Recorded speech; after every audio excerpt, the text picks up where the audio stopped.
ગુજરાત રાજ્યમાં ગતરોજથી જ મેઘરાજાએ ધબધબાટી બોલાવી દીધું છે અને ઉત્તર તેમજ દક્ષિણ ગુજરાતના વિવિધ જિલ્લાઓમાં વહેલી સવારથી જ અત્યંત ભારે વરસાદ વરસી રહ્યો છે, જેને લઈને નીચાણવાળા વિસ્તારોમાં પૂરની સ્થિતિ સર્જાઈ છે.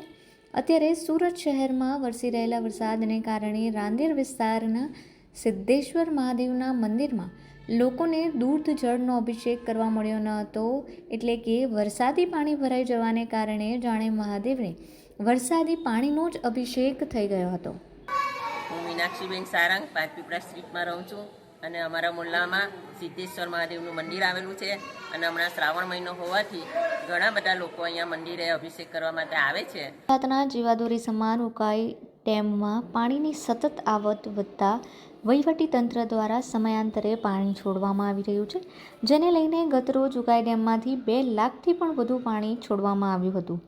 ઉપરવાસથી પાણીની આવક સતત વધતા આજે 2,47,363 ક્યુસેક પાણી છોડાતા તાપી નદી 2 કાંઠે વહી રહી છે અને જેને લઈને તાપી નદી સમુદ્રની જેમ 2 કાંઠે વહેતા રાંદેરના પાંચપીપળી વિસ્તારમાં આવેલા અને જૂના મંદિર એવા સિદ્ધેશ્વર મહાદેવનું મંદિર પણ જાણે પાણીમાં ગરકાવ થયું છે. મંદિર પરિસર સંપૂર્ણ રીતે વરસાદી પાણીમાં ગરકાવ થયું છે, જેને લીધે ભક્તોને ભગવાનના દર્શન કરવા માટે હાલાકી ભોગવવાનો વારો આવ્યો હતો. અને કાલે વરસાદ ઘણો બધો હતો એટલે સાંજે છે ને થોડુંક રવિવારની સાંજે થોડુંક મંદિરના પરિસરમાં પાણી આવતું હતું. ટાંકીમાં પાણી છોડવામાં આવેલું છે, તે પાણી થોડું ઘણું અંદર આવેલું હતું અને સવારે જ્યારે અમે આવ્યા અભિષેક કરવા માટે, આજે શ્રાવણ મહિનાનો સોમવાર હોવાથી અમે પૂજા કરવા માટે આવ્યા હતા તો સવારને ઘૂંટણસમાં પાણી અંદર ભરાઈ ગયું હતું. સિદ્ધેશ્વર મહાદેવ મંદિરમાં વરસાદી પાણીને કારણે ભગવાન ભોલેનાથે જાણે જળ સમાધિ લીધી હોય તેવા દ્રશ્યો જોવા મળ્યા હતા. સુરતમાં ફ્લડગેટ બંધ થતાં વરસાદી પાણી બેકઅપ મારી રહ્યા છે, જેને લઈને મંદિરનું શિવલિંગ પણ પાણીમાં ગરકાવ થઈ ગયું હતું. મંદિરમાં ઘૂંટણસમાં પાણી ભરાઈ ગયા હતા અને સ્થાનિકોના મતે મંદિરમાં હજી પાણી વધી રહ્યા છે, જેને લઈને શિવભક્તોમાં થોડી દુઃખની લાગણી જોવા મળી છે. આ વખત પ્રથમવાર જ ગુજરાતભરમાં આ પ્રકારની સ્થિતિ સર્જાઈ છે.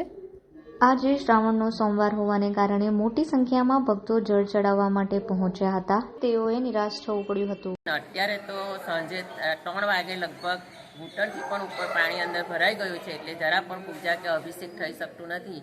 પણ જે બધા લોકો આવે છે આજે પૂજા કરવા તે બધા આવી રીતે ઉપરથી દર્શન કરીને જતા રહે છે, પણ આજે ભગવાનના બિલકુલ દર્શન થતા નથી. જેમ સ્તંભેશ્વર મહાદેવ મંદિર જેમ ડૂબી જાય છે દરિયામાં, તેમ આજે અમારું અહીંયા સિદ્ધેશ્વર મહાદેવ પણ આજે તાપી નદીમાં ડૂબી ગયા છે.